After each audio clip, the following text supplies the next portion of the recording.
السلام علیکم ورحمۃ اللہ وبرکاتہ۔ بسم اللہ الرحمن الرحیم۔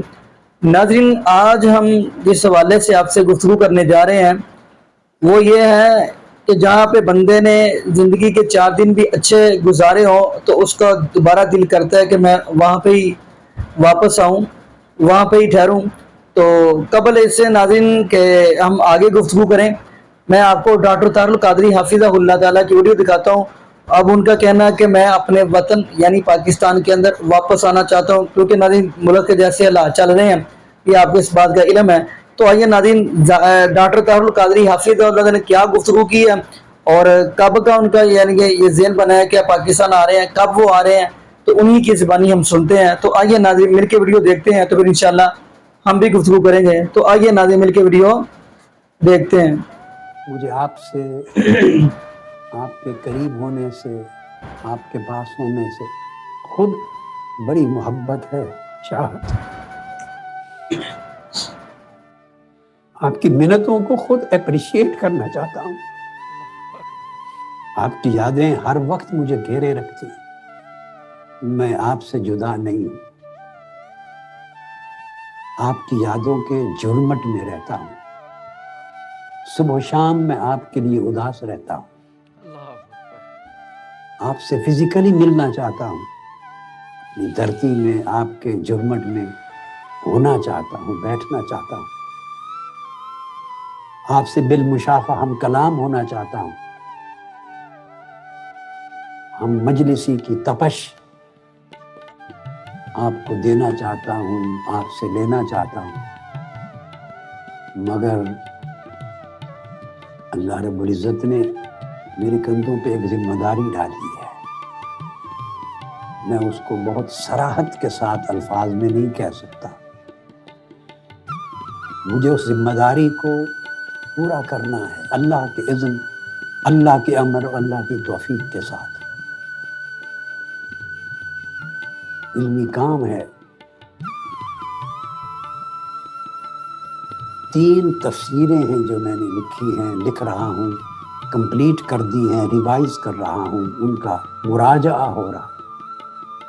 کوشش ہے کہ پہلی تفسیر پورے 30 پاروں کی اس سال کے اینڈ پر یا اگلے سال میں چھپ جائے، پھر اس کے بعد دوسری تفسیر میں چھپنا ہے، پھر اس کے بعد ایک تیسرا، الگ الگ حصے ہیں، یہ 25 جلدوں کا کام ہے، پھر صحیح بخاری کی ایک شرح کا کام ہے، وہ بھی 25 جلدوں کا کام ہے۔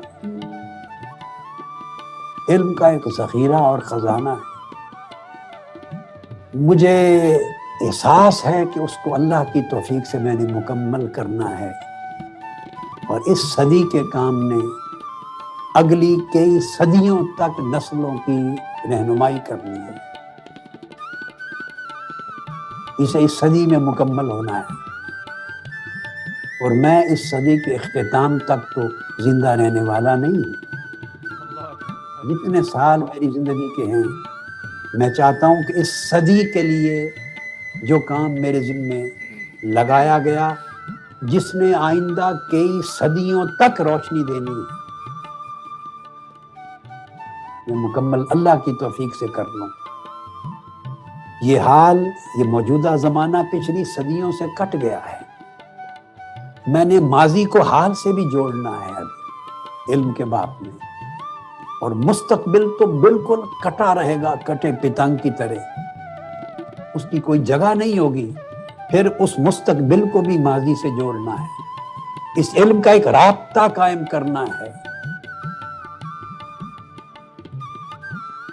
وہ ہستیاں جنہوں نے دین کی تجدید کی، اسلام کا احیاء کیا، روحانی کائنات بسائی، لوگوں کی روحوں کو آباد کیا، حضور کے پیغام کو عام کیا، اور امت کے ظاہر و باطن کو سیراب کیا، ان ہستیوں کے عکس آپ تک پہنچانے ہیں، آپ کی آنکھوں کو دکھانے ہیں، اور ان اگلی نسلوں کو جنہیں کوئی یہ بات یاد کرانے والا بھی نہیں رہے گا، اس یاد کو آگے پہنچانا ہے۔ صرف اس لیے آپ سے دور بیٹھا ہوں کہ وہ جو اگلی نسلیں ہم سے بہت دور ہیں، وہ ذمہ داری ان کے لیے بھی نبھا جاؤں،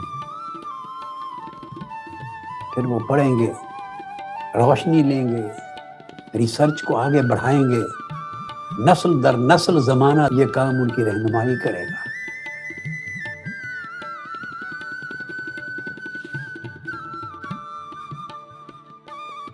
اس ذمہ داری کا احساس مجھے ہلنے نہیں دیتا کہ شاید وہاں آؤں، آپ کی محبتوں میں ایسا گر جاؤں گا کہ میرے پاس وقت نہیں بچے گا اس کام کی تکمیل کا۔ اس لیے میں آپ سے دوری کا جو درد ہے اس کو برداشت کرتا رہتا ہوں۔ شاید تھوڑا وقت اور لگے، انشاءاللہ تکمیل ہو جائے، میرے سر سے، میرے شعور سے بوجھ اتر جائے گا کہ ذمہ داری میری ادھوری نہیں رہ گئی۔ میں فرحت اور شادمانی کے ساتھ پھر انشاءاللہ اللہ نے توفیق دی آپ کے ساتھ آؤں گا، آپ کے ساتھ بیٹھوں گا، ہر ہفتے کی مجلس ہوگی، سب سے ملوں گا۔ اللہ رب العزت آپ کو سلامت رکھے۔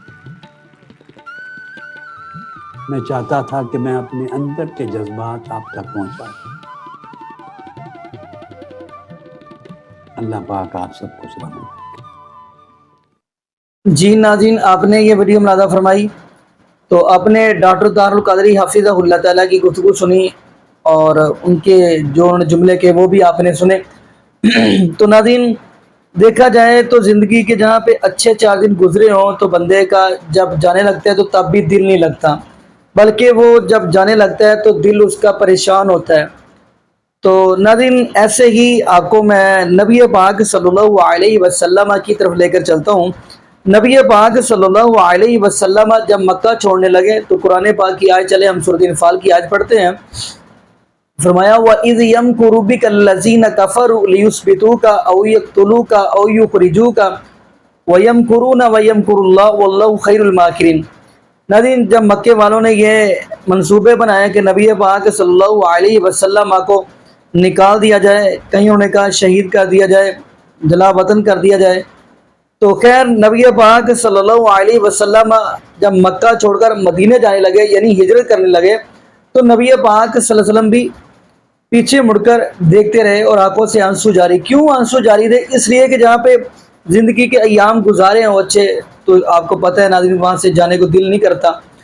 تو وہاں پہ نبی پاک صلی اللہ علیہ وسلم نے اپنا بچپنا بھی گزارا ہے اور حتیٰ کہ جوانی کی عمر میں پہنچے ہیں، تو ناظرین پھر تو بندے کا دل تو کرتا ہی ہے کہ یہ جگہ میں کیوں چھوڑوں جہاں پہ اپنے بچپن کے دن گزارے ہیں۔ تو ناظرین، ایسے ہی یہ آپ نے گفتگو سنی ڈاکٹر طاہر القادری حفظہ اللہ تعالیٰ کی۔ اب ان کا کہنا ہے کہ میں پاکستان آ رہا ہوں۔ باقی ناظرین یہ دعا کریں اللہ پاک ہمیں نبی پاک صلی اللہ علیہ وسلم کی شریعت کے مطابق زندگی گزارنے کی توفیق دے۔ کوئی آئے یا جائے اس سے ہمیں کوئی نہیں، ہمیں تو صرف یہ ہے کہ ہماری جو زندگی ہے وہ رب کے قرآن کے مطابق ہو اور نبی پاک صلی اللہ علیہ وسلم کے فرمان کے مطابق ہو۔ ہمارے لیے یہی مین چیز ہے، کیونکہ قرآن بھی یہ بات کہہ رہا ہے لَقَدْ كَانَ لَكُمْ فِي رَسُولِ اللَّهِ أُسْوَةٌ حَسَنَةٌ۔ نبی پاک صلی اللہ علیہ وسلم کی زندگی بہترین ہمارے لیے نمونہ ہے۔ تو ناظرین دعا کریں اللہ پاک ہمیں 5 وقت کا پکا اور سچا نمازی بنا دے، اور جتنے بھی بے اولاد جوڑے ہیں اللہ پاک سب کو نیک نورینہ صحت تندرستی والی ایمان والی لمبی زندگی والی اولاد عطا فرما دے۔ جزاکم اللہ خیرہ، احسن الجزاء۔ السلام علیکم ورحمۃ اللہ وبرکاتہ۔